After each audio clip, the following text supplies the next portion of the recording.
Dual citizenship. Dual meaning both, citizen meaning belonging to a nation.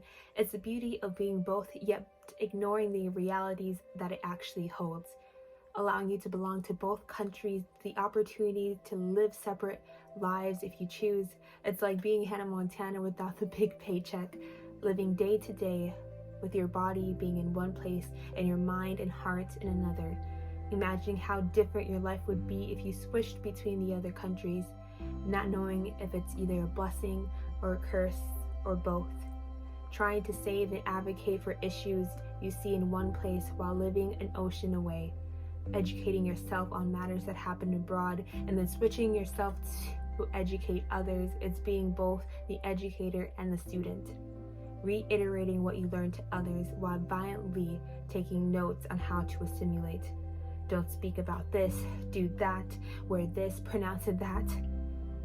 It's waking up at 4 a.m. to know what's going on in your home country through the local news. Then get ready to live your life in your current country, logging into Zoom at 8 a.m. and trying to keep a straight face. When last night there was a bombing in your hometown, a tsunami evacuating your country's people, learning that the government shut down internet access, and seeing your ancestral land get covered with volcanic ashes, all while having a professor remind you that having your video on is a requirement. It's reading the room and deciding whether or not to tone down your accent, repronouncing your first, middle, or last name multiple times because you refuse to have a nickname. It's being called an immigrant in a nation that was stolen, yet not being called Ghanaian, Sudanese, Colombian enough, being too foreign for a country you claim. It's a luxury of having one passport that will let you into 54 different countries and another that will most likely get you denied upon entry. It's easy to take it for granted.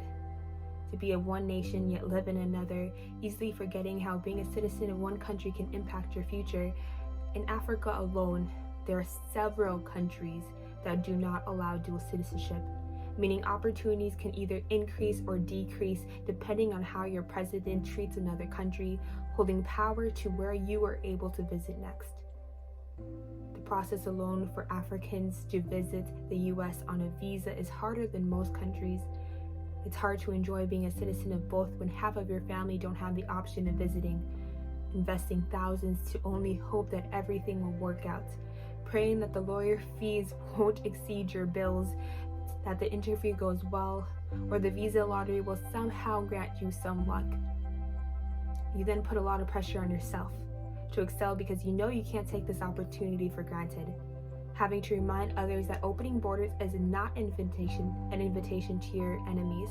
Rather, it's a reminder that your place on this land does not equate to citizenship, reminding everyone that this land is not yours initially and that we are all specks of part of God's bigger creation.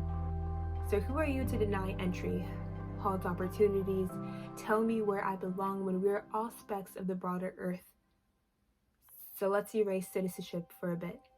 Remind ourselves that we are all humans with the same birthplace known as Earth, that the borders created were only made to control us and stop nomadic movements, knowing that our ancestors lived years without a political border to live by, but understood that we all deserve the right to move from one place to another and have a place we can belong as we are all citizens of the world. Let's face the reality that our dual citizenship is merely colonized status given to make one group fear another. It erases many of our past histories and forgets to acknowledge our intersectionalities.